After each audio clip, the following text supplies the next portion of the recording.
નમસ્કાર દર્શક મિત્રો, વીઆરલાઈના પાવર પ્લે કાર્યક્રમમાં આપનું સ્વાગત છે. પહેલગામનું આતંકી હુમલાનું કનેક્શન ગુજરાત સાથે હોઈ શકે ખરું? એક શોકિંગ સમાચાર છે આ, અને કોઈ માનવા તૈયાર ન થાય કે પહેલગામ કાશ્મીરમાં આવેલું ત્યાં આતંકી હુમલો થાય એનું ગુજરાત સાથે કનેક્શન શું હોઈ શકે? ક્યાંક સમજફેર થઈ હશે, એથી વધારે ગેરસમજ થઈ હશે એમ કેટલાક લોકો માનતા હોય. પણ હકીકત જો બહુ જ ઊંડાણથી વિચારવામાં આવે, આપણી પાસે જે એના એનાલિસિસ આંકડા જે આવે છે મુજબ, જે ડ્રગ્સ આપણા ભારતમાં ઘુસાડવામાં આવી રહી છે તે, અને તેમાંથી કમાણી જે ઈરાનના આકાઓને થાય છે, ઈરાનથી આ એના દલાલો, એના એજન્ટો ભારતમાં ડ્રગ્સ સપ્લાય કરે છે, અને ડ્રગ્સના પૈસા સીધા જ આતંકવાદીઓના ફંડિંગમાં જઈ રહ્યા છે, અને આતંકવાદીઓ એનાથી મજબૂત બન્યા છે. અને માટે પહેલગામનું આતંકી હુમલાનું ગુજરાત કનેક્શન એટલા માટે કે મુદ્રા ઉપર 2200 કરોડથી વધારે ડ્રગ્સ પકડાયું. ગુજરાતમાં અવારનવાર ડ્રગ્સ પકડાતું રહે છે. આ ડ્રગ્સ ક્યાંથી આવે છે એ સૌ કોઈ જાણે છે, પણ આ આપણા ક્યાંક ટૂંકા પડે છે, ક્યાંક એ અફઘાનિસ્તાનથી આવે છે, ક્યાંક ઈરાનથી આવે છે, ક્યાંક પાકિસ્તાનથી આવે છે. આપણામાં કહેવત છે કે ભૂખ્યા પેટે ભજન ના થાય. એટલે આતંકવાદીઓના પેટ ભરાયા હોય, એમના ખિસ્સા ભરાયા હોય, એમની તિજોરી ભરાઈ હોય તો જ એ વેપન્સ લઈ શકે, અને વેપન્સ લઈને એમની આતંકવાદી પ્રવૃત્તિઓ ચાલુ રાખી શકે. આ ભારત વિરુદ્ધનું સૌથી મોટું ષડયંત્ર છે. આ ચર્ચા આજે પાવર પ્લે કાર્યક્રમમાં રાખવામાં આવી છે, અને આપણી સાથે જોડાયા છે ડૉક્ટર હેમાંગભાઈ વસાવડા, કોંગ્રેસ પક્ષના સિનિયર નેતા આપણી સાથે જોડાયા છે. આપણી સાથે જોડાયા છે અશ્વિનભાઈ પંજાબી, ભારતીય જનતા પાર્ટીના પ્રવક્તા, નેતા, સિનિયર નેતા છે, તેઓ પણ આપણી સાથે જોડાયા છે. વાસુદેવભાઈ પટેલ કે જેઓ એક સમીક્ષક તરીકે હંમેશા આપણી સાથે સથવારો આપે છે, એમના પોતાના વિચારો પણ આપણી સમક્ષ રજૂ કરે છે, અને જે ઘણા ઉપયોગી પણ આપણને જણાય છે, આપણને સાબિત થાય છે. સૌથી પહેલાં હું આવીશ હેમાંગભાઈ પાસે. હેમાંગભાઈ, પહેલગામમાં 20 કિલોમીટર દૂર ચાલીને આવેલા આતંકવાદીઓ ક્યાંથી ઘૂસ્યા, કેવી રીતે ઘૂસ્યા, લોકલ સ્લીપર સેલનો મદદ મળી કે ના મળી, અને એક રાતમાં બનેલી આ ઘટનાઓ નથી, એમ કહે છે કે રેકી પણ થઈ હતી. પરંતુ જે ડ્રગ્સ માફિયાઓ જે છે, જે ફંડિંગ કરી રહ્યા છે, આતંકવાદીઓને પોષવાનું કામ એ લોકો કરી રહ્યા છે.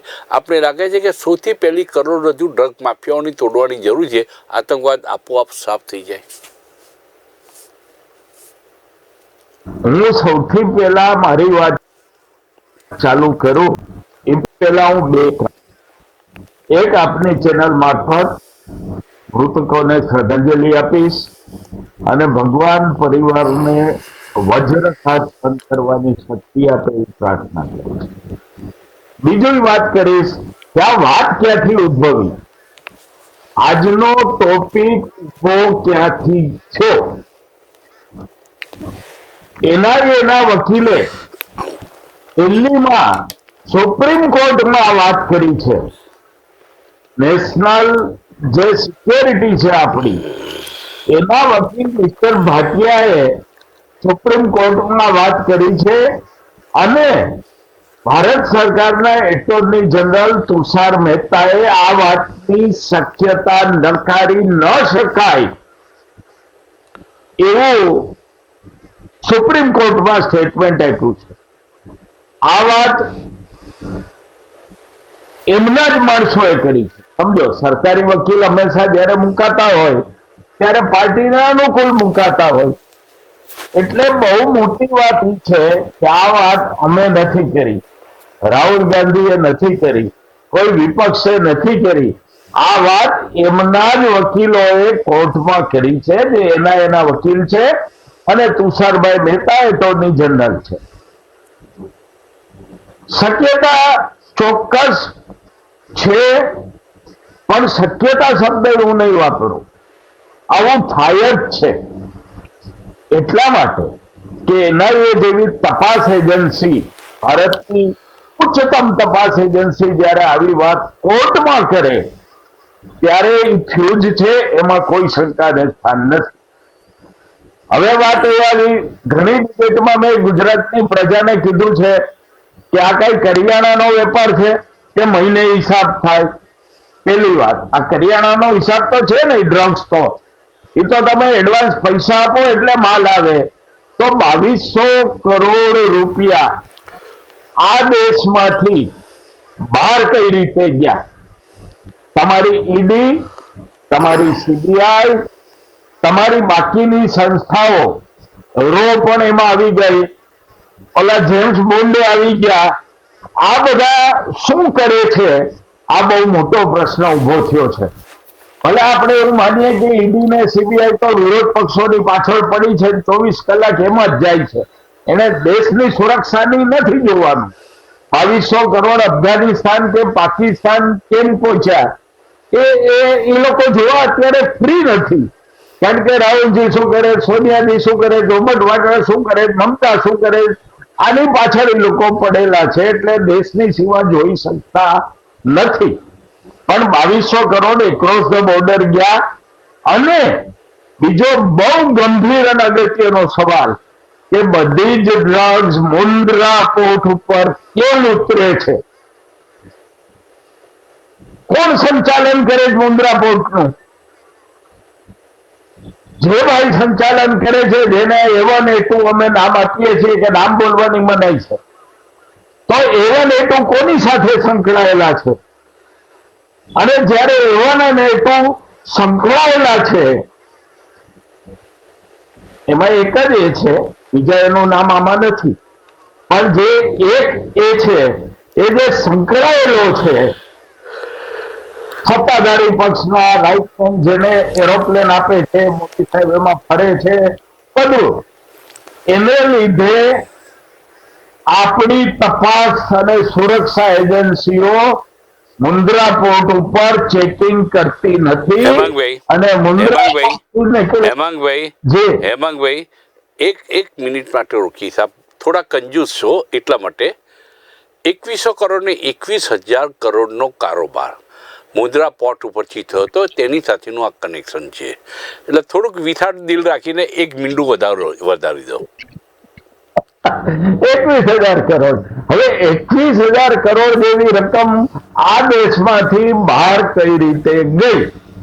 આ બહુ મોટો પ્રશ્ન છે. 200 કરોડ, 100 કરોડ, 30 કરોડ, 50 કરોડ વાળા ઉપર આ બધા તૂટી પડે છે.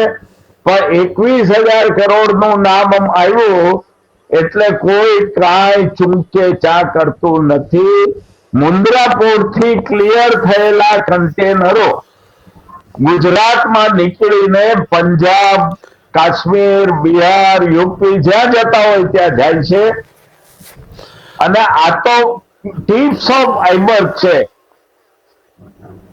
બરફના હિમશિલાની એક ટીપ દેખાડી છે એ લોકોએ.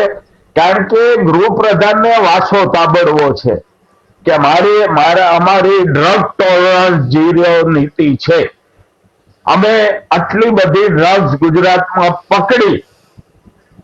પણ ભાઈ પકડી ક્યારે? આવી ત્યારે. તો આવી ક્યાંથી? ત્યાં લગી તમે જાતા નથી. 10,000 રૂપિયાનું સેકન્ડ હેન્ડ મોટરસાયકલ લઈને ફરતો રોટલીઓ પકડાય છે. પણ 21,000 કરોડ રૂપિયા ટ્રાન્સફર કરનારા માથાઓ લગી સરકાર જઈ શકી નથી. અને આપણી જે આતંકવાદી પ્રવૃત્તિ છે એ ચોક્કસ ડ્રગ્સ વેચવા વાળા તો કઈ રક્તદાન કેમ્પ, સર્વરોગ નિદાન કેમ્પ આ બધું તો કરતા નથી. ડ્રગ્સ શું કામ વેચે છે? કારણ કે આવી ગેરકાયદેસર પ્રવૃત્તિમાં એને પૈસા વાપરવા છે. અને શસ્ત્રો પણ અમેરિકાના પકડાણા છે. પહેલગામમાં જે અતિ હિચકારું કૃત્ય કરનારા લોકો પાસે અમેરિકન મેડ AK-56 અને AK-47 હતી. આ બહુ ગંભીર બાબત છે.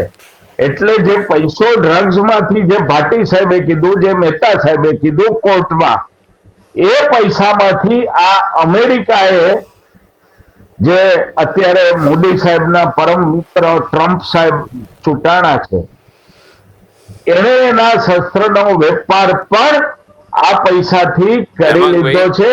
હેમાંગભાઈ, મારો સવાલ બીજો એ પણ છે કે મુદ્રા પોર્ટ ઉપર આવેલા 21,000 કરોડના ડ્રગ્સની વાત કરતા હોઈએ ત્યારે વખતો વખત અને દરેક વખતે એક ચોક્કસ વેસલ્સમાંથી ડ્રગ્સ કેમ પકડાય છે, ત્યાં એના દ્વારા ડ્રગ્સ કેમ આવે છે, એ બાબત પણ NIA જેવી એજન્સીઓ, જે તપાસ એજન્સીઓ છે, તેમને તપાસ કરવાની જરૂર છે.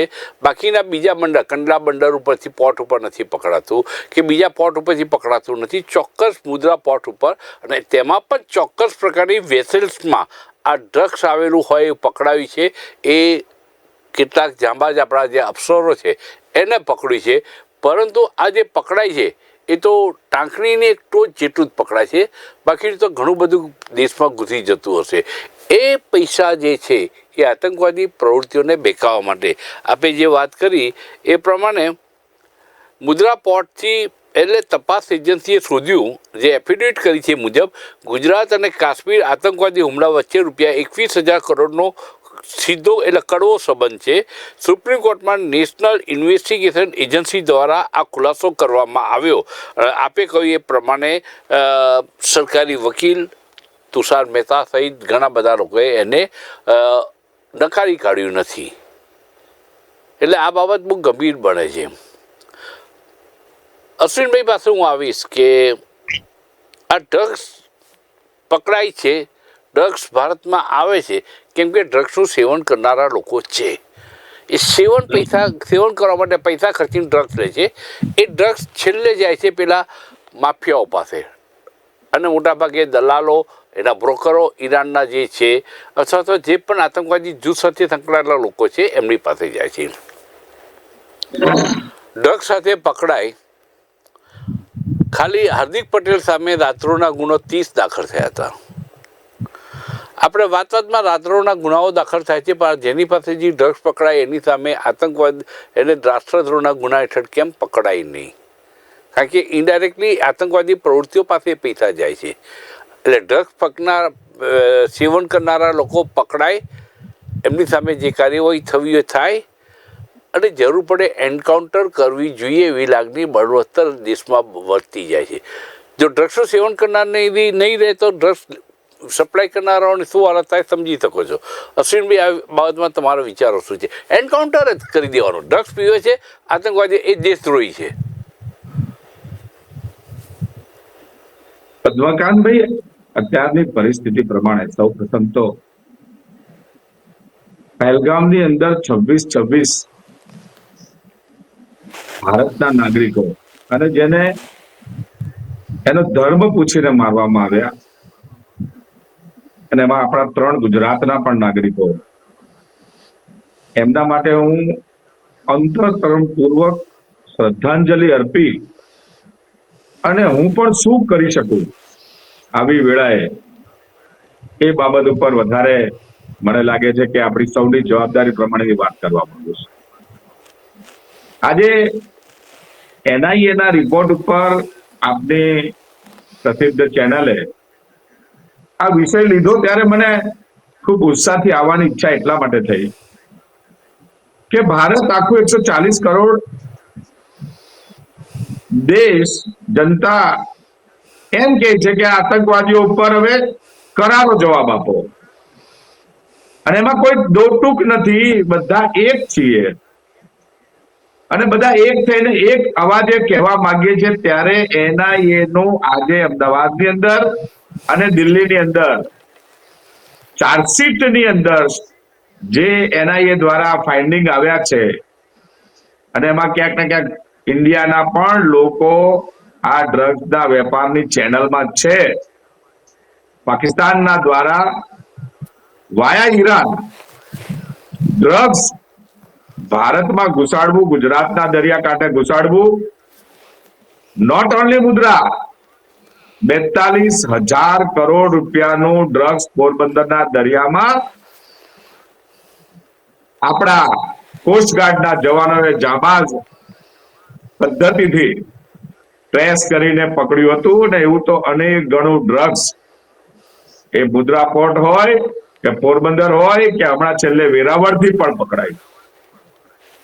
અને પકડાય છે ત્યારે હવે કોર્ટની અંદર એ સાબિત થઈ રહ્યું છે કે આ ડ્રગ્સનો ઉપયોગ, આ ડ્રગ્સના વેપલાનો ઉપયોગ, આ પૈસાનો ઉપયોગ આતંકવાદ માટે થઈ રહ્યો છે. અને એ આતંકવાદ માટે થઈ રહ્યો છે ત્યારે આપણું ટાર્ગેટ અત્યારે પાકિસ્તાન છે, નહીં કે અંદર અંદર આપણે પુરાવા આપી રહ્યા છે પાકિસ્તાનને પુરાવાની જરૂર નથી, દુનિયાને પુરાવા આપી રહ્યા છે કે અમારી દશા આ લોકો આ ડ્રગ્સના માધ્યમથી. અશ્વિનભાઈ, અંદર અંદર નહીં, આપણે દુશ્મન પાકિસ્તાન છે, અંદર અંદર લડવું ના જોઈએ, એમ આપણે વાત કરી. પણ અંદર અંદરના જ માણસો સ્લીપર ગેંગના માણસો હોય છે. અને પહલગામમાં જે ઘટના બની, આતંકવાદી ઘટના બની, હું એ જ કહું છું, પહલગામમાં આતંકવાદી ઘટના બની એ સ્લીપર સેલના લોકો સિવાય બની શકે નહીં, એમ ભારત સરકારે કબૂલી છે. ક્યાંક ભારત સરકારે કહ્યું, કબૂલી છે. ભારત સરકારે કહ્યું કે ક્યાંક ને ક્યાંક સુરક્ષાની ચૂક થઈ છે, પરંતુ ભારત સરકારે એ અવાજ બુલંદ કર્યો, સાંભળો, એ અવાજ બુલંદ કર્યો કે ભારતની 140 કરોડની જનતા એની ઈચ્છા છે કે હવે પાકિસ્તાનને એનો રસ્તો બતાવો, કારણ કે મૂળ પાકિસ્તાન છે અને પાકિસ્તાનની આ લશ્કરી સ્લીપર સેલ વિના, સ્લીપર ગેંગમાં પણ એ જ આવે છે, લોકલ માણસો વિના, મારો કહેવાનો મતલબ એવો છે, તમે જે કહો છો એ બધું એગ્રી છીએ, પરંતુ એ વાત અત્યારે આપણે મૂકવાની છે પાકિસ્તાન તરફ. વિષય ડાયવર્ટ કરીને શું કહેવા માંગો છો, આપણે કઈ ભાષા બોલવા માંગીએ? NIA દ્વારા સુપ્રીમ કોર્ટની અંદર પુરાવા સાથે વાત કરી, એક એટર્ની જનરલે એ વાતને એક્સેપ્ટ કરવાની કર્યું કે આની અંદર આ નાણાં પણ, આ ડ્રગ્સના નાણાં પણ આતંકવાદી એક્ટિવિટી માટે વપરાયા હોઈ શકે. તો પાકિસ્તાનને કોર્નર કરવા માંગીએ છીએ, ભાજપને. હું એટલા માટે હજારો કરોડ, જો કોઈને કોર્નર કરતું નથી, આપોઆપ લોકો અત્યારે જે પોલિટિકલ ભાષા વપરાય છે, મને લાગે છે એનો મારો સખત વાંધો છે. પોલિટિકલ ભાષા વાપરવી છે તો આ પ્લેટફોર્મ નથી. હું એવું માનું છું કે મહિના પછી બધું થઈ શકશે. અત્યારે એક પણ લૂઝ સ્ટોક એ પાકિસ્તાનની વાતને બળવત્તર કરશે. આ પોલિટિકલ ચર્ચાઓ જ નથી, તમે ખોટું માથા ઉપર લઈ લો છો. બંધબેસતી પાઘડી ના પહેરવી જોઈએ. મુદ્દો એ છે અત્યારે પોલિટિકલ ભાષા થઈ કે નહીં, અશ્વિનભાઈ નથી થઈ. હું હજુ તમને કહું, સરકારની વિરુદ્ધમાં આપણે તહોમતનામું ઘડ્યું કે નહીં? ઈડી અને ઇન્કમટેક્સ ડિપાર્ટમેન્ટ 21,000 કરોડ રૂપિયા દેશની બહાર ગયા હોય એની તપાસ કેમ કરતું નથી? આમાં કઈ પોલિટિકલ ભાષા લાગી? આવી આક્ષેપિત વાતો કરીને, આક્ષેપિત છે, જો આ પુરાવા વાળી વાત નથી. ચલો બીજી વાત તમે આક્ષેપિત કરી અને આપણે કોને મદદ કરવા માંગીએ છીએ? તું પાકિસ્તાનને મદદ કરવી છે એ નક્કી કરીએ. ના, હું એ જ કરીએ કે તમને અત્યારે પહેલગામની ઘટના પછી જ ખબર પડી કે ભારતમાં બાંગ્લાદેશીઓ ઘૂસણખોર કેટલા છે. ધડાધડ બધા રાજ્યોમાં બાંગ્લાદેશીઓ ખબર પડી તો આજે કામ કરવું છે. તો આપણે શા માટે ચર્ચાઓ કરીએ છીએ અત્યારે? ઇન્ટરનલ ચર્ચાઓ કરીએ છીએ. એનો મને એવું લાગે છે કે અત્યારે જે પણ પુરાવા આપવાના થાય. થોડા શાંત થઈ જાઓ. બાંગ્લાદેશી ઘૂસણખોરો જે પકડવાની પ્રયત્નો થાય છે, અભિનંદન. પણ આ લોકોને ખબર નહોતી, પોલીસ ખાતાને, ગૃહ ખાતાને, કે બાંગ્લાદેશી ઘૂસણખોરો ગુજરાતમાં છે, ભારતમાં છે, કયા રાજ્યોમાં, તો કેમ ના કર્યું? એટલા માટે કે અત્યારે એની હાઈટ પકડાઈ છે અને ત્યારે આ તમામ બાબતોને ધ્યાનમાં લઈ સમગ્ર દેશ આજે ઉભો થઈ અને આ બધીનું અને આ સમસ્યાનું નિરાકરણ કાઢવા માંગતો હોય તો કમસે કમ અત્યારે બધાએ સાથે રહી આ બધી સરકારની પ્રવૃત્તિઓને સ્વીકારવી રહી અને સમર્થન આપે એને જ રાષ્ટ્રીયતા કહેવાય છે. અને તો જ આપણે સારી રીતે પાકિસ્તાનને જવાબ આપી શકીશું. અશ્વિનભાઈ, આપ મન અને ચિત્તથી શાંત થઈ જશો તો મારી વાત તમે સમજી શકશો અને મારી વાતને ન્યાય આપશો તમે, એવો એક મિત્ર દાવે પણ મારો દાવો છે, મિત્રતાના દાવે પણ. મારો મુદ્દો એટલો જ છે કે પાકિસ્તાનની જેમ બાંગ્લાદેશ પણ આજે આપણું દુશ્મન છે, વાતનો આપ સ્વીકાર કરો છો? જી. આ બાંગ્લાદેશને 1496 મેગાવોટ વીજળી ગૌતમ અદાની પૂરી પાડી રહ્યા છે, સીધી ઝારખંડમાંથી વીજ પાવર સ્ટેશન ઊભું કરીને. ઝારખંડમાંથી આ સપ્લાય થાય છે, અદાની કરે છે. સિંધુ નદીનો પુરવઠો રાતોરાત બંધ થઈ શકે એમ નથી, આપણે પણ જાણીએ છીએ. આપણે શું શું કરી શકીએ છીએ, આપણે બોલ્યા વગર કરવાનું હોય છે એ પણ આપણે જાણતા હોઈએ છીએ. એમાં સરકારની કામગીરીમાં આપણે કોઈ ટીકા ટિપ્પણ ન કરીએ, પણ અદાણીને કહી તો શકીએ ને કે બાંગ્લાદેશમાં અંદરપટ કર. આપણા મંદિરો તોડી નાખ્યા, આપણા હિન્દુઓને મારી નાખ્યા, આપણે હિન્દુઓ અત્યારે સલામત રીતે બાંગ્લાદેશની સડકો પર ફરી શકતા નથી, તો કમસે કમ વીજળી તો બંધ કરી દો. 1496 મેગાવોટ, આમાં એક પણ મેગાવોટ હું વધારે નથી બોલ્યો, ઓછો બોલ્યો હોઈશ. અત્યારની પરિસ્થિતિ પ્રમાણે ભારતમાં જે પણ કંઈ પગલા લેવાના છે એમાં મુન્દ્રા પોર્ટ પણ આવે. અત્યારે મુન્દ્રા પોર્ટ પરથી જે ડ્રગ્સ પકડાયું, આપણી ATS ના માધ્યમથી, NIA ના માધ્યમથી એના છેડા પકડાયા, જેના નાણાંનો ઉપયોગ પહેલગામમાં થયો, એ વાતને આપણે ઉજાગર કરીને સમગ્ર દુનિયાને બતાવી અને પાકિસ્તાન સામે તહોમતનામું ઘડવું છે. આપણે એ કરવું છે કે અદાણીને સામે તહોમતનામું ઘડવું છે? ઘડવું હોય તો વાંધો નથી, તો આપણે રાષ્ટ્રીયતા ક્યાં, આપણી શ્રદ્ધાંજલિ ક્યાં? અદાણીનું નામ આવીને કેમ ઉશ્કેરાઈ જાય છે? બીજેપીના નેતાઓ કેમ આ તમને ઉશ્કેરણ લાગે છે કે તમને નહીં, તમે આને ઉશ્કેરણ ના કહી શકો. આને એવું કહી શકાય કે જ્યારે આખો દેશ એક જ અવાજે કહે છે ત્યારે આપણે બે મોઢાની વાત કેમ કરીએ? મારું એવું કેવું છે. તહોમતનામાથી આપણને સંતોષ નથી અશ્વિનભાઈ. પહેલી વાત આપણે તો એકની સામે 10 માથાની વાત કરવા વાળા હતા કે એકની સામે 10 માથા લઈશું. પાકિસ્તાન ઉપર આપણે સર્જિકલ સ્ટ્રાઇક કરી, આતંકવાદીઓ વારંવાર આપણા પર સર્જિકલ સ્ટ્રાઇક કરી જાય છે અને આપણે ઊંઘતા ઝડપાઈએ છીએ. આ આતંકવાદીઓ ફરીથી સર્જિકલ સ્ટ્રાઇક કરવાની હિંમત ના કેળવે એ માટે પાકિસ્તાનને દુનિયાના નકશા ઉપરથી ભૂસી નાખવાની પણ વાતો આપણે કરી હતી. ક્યાં સુધી રાહ જોઈશું? એટલા માટે જ આ વખતે એક્સ્ટ્રીમ વાત કરવામાં આવી છે અને પગલા ભરાઈ રહ્યા છે. સમયાંતરે આપણા દેશમાં અલગ અલગ વાતો ચાલતી હતી, પરંતુ આજે એક સૂરમાં કહેવામાં આવે છે જે પણ કાર્યવાહી કરવાની થાય રાષ્ટ્ર કરે, સરકાર કરે, અને એના માટે કોઈ પણ બાંધછોડ ના થાય એના માટે ઢીલી ઢાલી વાત તારે કરવી મને લાગે યોગ્ય નથી. અત્યારે NIA જે પુરાવા આપ્યા છે એની પર પાકિસ્તાનને આપણે કઈ રીતે વાત કરી શકીએ, દુનિયાને કઈ રીતે કરી શકીએ? કારણ કે છેવટે તો દેશને ખોખલો કરવા માટે, અને જો આ ચર્ચાનો મુદ્દો આ છે કે એ નાણાંમાંથી પાકિસ્તાનનું લશ્કરના હું એને લુખ્ખા ગુંડા કેપ્ટનો કહીશ કે એની આમદની વધારવા, એની મિલકત વધારવા માટે આ વેપલો કરી, એ તો વિદેશમાં ચાલ્યા જશે અને પાકિસ્તાનની જનતાને એ લોકો ત્યાં મુશ્કેલીમાં મૂકવાના છે. કારણ કે આ ડ્રગ્સ દ્વારા પૈસા કમાય છે કોણ? એના હિત ધરાવવા વાળા લોકો, અને હિત ધરાવવા વાળા મોટામાં મોટો મેજર શેર છે પાકિસ્તાનનું લશ્કર, એના સેનાનીઓ, અને એટલા માટે આ ભાષા બોલે છે અને ભારતને નુકસાન કરે છે. એમાં ક્યાંક ભારતના પણ અમીચંદો આવી જાય.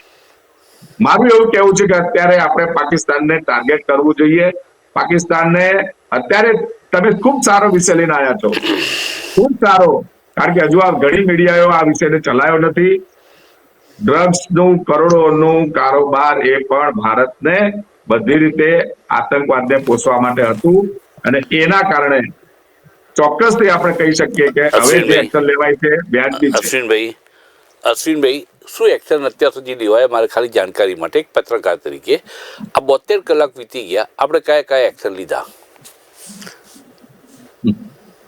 મને લાગે છે કે આપણે જે પણ અત્યારે 5 નિર્ણયો કર્યા છે, કયા? સિંધુ નદીનું પાણી, હા, એ કરી શકીશું. પાણી, વિશ્વ બેંક ઉભા રહો, સાંભળો તમે 3 દિવસમાં જવાબ માંગવાની કોશિશ કરો છો, ત્યારે હું એમને કહું કે એક જ દિવસમાં એક સૂચિ બની અને ભારતે પ્રયાસ કર્યો કે ભારતનો જે અધિકાર છે ડિપ્લોમેટિક એક્શન્સ એ લીધા. ડિપ્લોમેટિક એક્શન અગાઉ પણ ઘણા બધા સરકારોને. મારો મુદ્દો એ છે, હજુ કદાચ હું સમજાવી શકતો નથી આપને. સિંધુ નદીનું પાણી એ પેલું જે પાઇપલાઇન હોય ને નળની, ચકલી નથી કે ચકલી બંધ કરો ને ચાલુ કરો, બંધ કરો ને ચાલુ કરો. આટલો મોટો આવરો પાણીનો હોય અને એમાં વિશ્વ બેંકની મધ્યસ્થીમાં આ કરાર થયેલો છે અને એનો ધસમસતો પ્રવાહ આપણે રોકવાની વાત કરીએ છીએ. પહેલાં પણ આ વાત થઈ ચૂકી હતી, પહેલાં પણ આ વાત ઉખડી હતી. ચીને જ બ્રહ્મપુત્ર પર ડેમ ખાલી 3 વર્ષમાં બનાવી દીધો. આપણે ખાલી વાતો કરીએ છીએ. એટલે તમારું એવું કેવું છે કે પ્રવાહ નહીં, મારું એવું કેવું છે અને આપનું એવું કેવું છે કે સરકારે જે આ નિર્ણય લીધો છે એ ટેકનિકલી શક્ય નથી અત્યારે, એ રાતોરાત આ જ શક્ય નથી પ્રોબ્લેમ છે. પ્રેક્ટિકલી. પણ આ જ પ્રોબ્લેમ છે, ટેકનિકલી હું સાબિત કરી દઈશ ત્યારે તમે શું કઈ રીતે બોલશો? બોલો? શું કઈ રીતે કહો? આ મને કહો. અત્યારે હાલ આ રાવી નદીનું પાણી એનો ફ્લો ઘટ્યો છે. આપણે રિઝર્વોયર ને જે લેવલે ભરતા હોય એના કરતા વધારે પાણી ભરી શકીએ છીએ. કચ્છ સુધી આ પાણીને ડાયવર્ટ કરી શકીએ છીએ, જમ્મુમાં ડાયવર્ટ કરી શકીએ, કારણ કે આપણે ઉપરવાસમાં છીએ. ઉપરવાસમાં હોવાના કારણે આપણે પાણીને સ્ટોર કરી શકીએ છીએ, ફ્લો ઓછો થઈ શકે છે. અને એક સમય એવું આવે કે ફ્લડ આવે ને તો આપણે ડેટા ના આપીએ ને તો ત્યાં ગામે ગામ તણાઈ જાય. આ અશ્વિનભાઈ, યોજના 59 ભારત પાસે જ મીટરનો છે અને તેમ છતાંય ભારતના નિર્ણયો પર આપણને ભરોસો ના બેસે તો આ ભારતના આપણે નાગરિકોની અશ્વિનભાઈ, જ્યારે આપણે વાત કરીએ છીએ. અશ્વિનભાઈ, આપની જાણ માટે મારા પિતાની વાત સાથે હું સંમત ના થઉં તો દલીલ કરતો હતો. એ કુટુંબ દ્રોહ નહોતો. મારા પિતાની વાત સાથે હું સંમત ના થઉં ને તો હું દલીલ કરું. એ કંઈ ગુનો નથી. તો સરકારની દલીલ વાત સાથે હું કરવી જ સંમત જોઈએ, થવું પણ હોય સમય લેવો એ પડે. પહેલા તમે એમને સમય નથી આપતા ત્યારે કઈ રીતે દલીલ થાય? મારે નથી આપવાનો સમય. હું કોણ? હું તો એક નાનો પત્રકાર છું, સામાન્ય માણસ છું, મધ્યમ વર્ગનો માણસ છું. હું સમય આપનાર કોણ? તમે મારા પર આટલો બધો બોજો નાખી દેશો જવાબદારીનો તો હું તો બેવડો વળી જઈશ. મારું કહેવાનું અશ્વિનભાઈ એટલું જ છે, સિંધુ નદી એ માનસરોવરથી આવી રહી છે, લેહમાંથી પસાર થાય છે. લેહ ઉપર 59 મીટર ઊંચો બંધ છે. એ બંધ ઉપર હાઇડ્રો પાવર નો પ્લાન્ટ નાખેલો છે. બાકીનું પાણી સીધું જ એક પાકિસ્તાન તરફ જતું રહે છે. એટલે કાલે ઉઠીને એને ડાયવર્ઝન પણ આપવું હોય કે ડેમ બાંધવો હોય એમાં વર્ષો લાગે એમ છે. પણ તાત્કાલિક પાકિસ્તાનનું નાક દબાવવા માટે કોઈપણ જાતના ડર વિના વિશ્વના નકશા ઉપરથી પાકિસ્તાન, જો બલુચિસ્તાન પણ સળગેલું છે, પીઓકે પણ સળગેલું છે, આવો સારો મોકો તમને કોણ આપે? ભાજપ નસીબદાર છે, લકી છે કે આવો મોકો મળ્યો છે. પીઓકે લઈ આવો 72 કલાકમાં, આવનારા બીજા 72 કલાક આપ્યા. આ જ વાત ઉપર આપણે સૌએ એક થવું છે. વાત એ છે કે પીઓકે પણ લેવાય, બલુચિસ્તાનમાં પણ સળગેલું છે. આપણી બધી બોર્ડરો પરથી આપણે ઘણું બધું કરી શકીએ છીએ. આપણી પાસે સૈન્ય શક્તિઓ વધારે છે.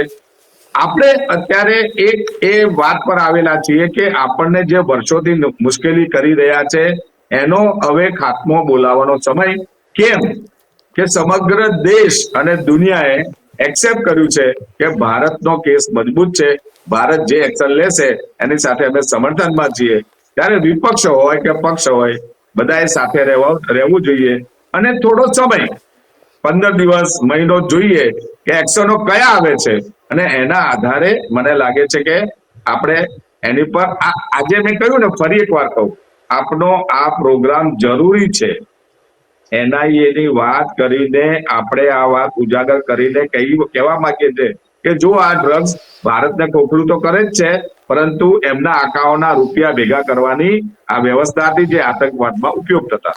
એટલે આ આકાઓને પૈસા કમાઈ આપનાર ડ્રગ્સના સેવનકારો, વ્યસનીઓ, એ રાષ્ટ્રદ્રોહનો ગુનો, રાજદ્રોહનો ગુનો એટલો જ બને છે. અને એવા લોકોને શૂટ એન્ડ સાઇડ કરવા પડે, કદાચ એન્કાઉન્ટર કરવું પડે, કદાચ એની જિંદગી, આખી જિંદગી જેલમાં પૂરી દેવો પડે. તો એ કરવાની જરૂર એટલા માટે છે કે ત્રાસવાદી આકાઓ, ત્રાસવાદીઓ માટે આ ફંડ જાય છે એ ખબર હોવા છતાં જો સેવન છોડી ના શકતા હોય દેશ માટે, તો એના જેવી મોટી ગદ્દારી બીજી કોઈ હોઈ ના શકે એમ મારું આપને કહેવું છે. તમે મારી વાતને જુદી રીતે લીધી તો મારી વાતને હું સીધી રીતે હું સમજાવું છું કે ભાઈ પદ્મકાંતજી, ઘણી વખત છે ને, મને અડધો કલાક જ કહેવામાં આવ્યો તો મારો સમય પૂરો થઈ ગયો, મારે નીકળવું પડશે. ના, મેં એવો અડધો કલાક આપને કહ્યો હોય તો મને ખબર નથી. એને ફોન કર્યો તો એને મને એવું કીધું અડધો કલાક જ કહ્યું છે, એટલે મેં તો બીજી ડિબેટમાં જવું. એટલે હવે અડધો કલાક થવા આવ્યો છે, આપણે 5 મિનિટ મોડું શરૂ કર્યું. હવે વાસુદેવભાઈ છેલ્લે આપણા વિચારો રજૂ કરો. ચલો. પદ્મકાંતભાઈ એવું છે આમાં કે હું 2-3 ઘટનાની નાની નાની વાત કરું કે કેજરીવાલને કાયદો અડ્યો, કેજરીવાલ જેલમાં ગયા. હેમંત સોરેનને કાયદો અડ્યો, જેલમાં ગયા. અહીંયા ડોક્ટર સોની માંડલમાં કાયદો અડ્યો તો જેલમાં ગયા. અમિતભાઈને કાયદો અડ્યો તો જેલમાં ગયા. આમાં એવું છે કે આપણી જે એજન્સીઓ છે જેને આપણે તંત્ર કહીએ છીએ, આ તંત્ર જેને કાયદો અડાડે ને એને જ કાયદો અડે અને એની ઉપર એક્શન લેવાય. હવે જ્યારે આ દેશના તંત્રે નક્કી જ કર્યું છે કે દેશના મોટા ધનપતિઓ જે છે, જે ધનપતિઓના આધારે સરકારો આજ દિન સુધી 70 વર્ષો ચાલી છે, કે ધનપતિઓને કાયદો અડાડવો નહીં. હવે અમેરિકાની સરકાર આવીને કાયદો અડાડે છે અને એને સમન્સ મોકલે છે. અહીંની એજન્સીઓને કાયદો અડાડવાનું હોતું જ નથી. જ્યાં સુધી આ દેશની એજન્સીઓ નાગરિકો વચ્ચે ભેદભાવ કરવાનો જે અધિકાર, જે સત્તા, જે એની પાસે જે પાવર છે, એનો જે દુરુપયોગ કરી શકે છે, ત્યાં સુધી એ ગુનાહિત કૃત્ય કરવાવાળાને કાયદો નહીં અડાડે. જેને ગુનાહિત કૃત્ય નથી કર્યું એને કાયદો અડાડશે. હરેનના હત્યારા પકડાયા, નિર્દોષ છૂટી ગયા. ખરેખર જેને હત્યા કરી તેને કાયદો અડાડ્યો જ નહીં. એવી રીતે સોની બેન જે છે, જે ડોક્ટર શીલા, ડોક્ટર સોનીના પત્ની શીલા, એનું મતલબ ડોક્ટર છે એટલે નિર્દોષ છૂટ્યો, પણ જેને કર્યું હતું. એટલે આ દેશમાં 21,000 કરોડનું જ્યાંથી ડ્રગ્સ પકડાય છે એના માલિકને તમે છેડો નથી અડાડતા. અને પછી આપણે ચર્ચા કરીએ કે આપણે એનઆઈએ કીધું ભાઈ એનઆઈએ અત્યાર સુધી એનઆઈએ ક્યાં કીધું? આ 21,000 કરોડ 2 વર્ષ થવા આવ્યા. અને તમે જો આટલી મોટી એમાઉન્ટ જો તમે વિદેશમાં જતી પેમેન્ટ તો થયું જ હશે ને. અહીંના લોકોએ જ આ ડ્રગ્સ લઈને ક્યાંક ને ક્યાંક વેચ્યું હશે ને. અહીંની જે સ્લીપર સેલ છે એને મદદ કરી હશે ને. જ્યાં સુધી આ દેશનું તંત્ર એની પાસે ડિસ્ક્રિશનરી કરવાના, જે એને મનમાની કરવાના, ગુનો લગાડવાનો, ફરિયાદ લેવાની નહીં લેવાની એની સત્તાઓ છે, ત્યાં સુધી આ દેશમાં આનાથી પણ ખરાબ હાલત થવાની પૂરેપૂરી સંભાવના છે. તમે શું પાકિસ્તાનને કરવાના હતા? પાકિસ્તાન વર્ષોથી ચાલે છે. તમે શું પાકિસ્તાનનું કરી લીધું? કશું નથી કરવાના. પાકિસ્તાન વાળા ભારત કરે છે, ભારત પાકિસ્તાન કરે છે. રાજકીય પક્ષોના ખેલ છે અને આ ખેલમાં આ દેશ સપડાયો છે. જ્યાં સુધી આ તંત્રના જે પાવર છે એને ફરિયાદ લેવી કે ન લેવી, કાયદો અડાડવો કે ના અડાડવો, એના માટે એની પાસે મનસ્વી સત્તાધિકાર છે. ન અડાડે તો સજા થતી નથી અને અડાડે ખોટાને તોય એને સજા થતી નથી. એટલે આ વ્યવસ્થાનો દોષ છે. એને માટે સમાધાન જો તમે હોદતા હોય કે પાકિસ્તાનને પાડી દેશું, પાકિસ્તાન પડી જશે, બાંગ્લાદેશ પડી જશે, તો ભારતનો સેવાળાનો નાગરિક ક્યારેય ન્યાય નહીં મેળવી શકે એની હું ગેરંટી આપું. જી, સમયની મર્યાદાઓનો આપે અમને ઉલ્લેખ કર્યો એટલે ચર્ચાનું સમાપન કરું છું. પણ તાત્કાલિક બાંગ્લાદેશ જેવા આપણા દુશ્મનને વીજળી સપ્લાય કરવાનું અદાની બંધ કરે અને એનઆઈએ કરેલા આ ઘટસ્ફોટને એ બાબતમાં બિલકુલ સક્રિય તપાસ કરીને પાકિસ્તાનને જિંદગીભરનો સબક શીખવવા માટે, ત્રાસવાદીઓને પોષનાર પાકિસ્તાન છે એને સરખો પાઠ ભણાવવા માટે કોઈપણ શસ્ત્ર દ્વારા કે બીજી કોઈ પણ દ્વારા એક જવાબ આપીને, રિએક્શન આપીને પાકિસ્તાનને જિંદગીભર ન ભૂલી શકે, એની 7 પેઢી ભૂલી ના શકે એવો એને સબક શીખવવાની જરૂર છે એવું કહીને ચર્ચાનું અહીં સમાપન કરું છું. આજની વાત પાવર પ્લેમાં નવા વિષય સાથે થોડી વારમાં ફરી મળીએ છીએ.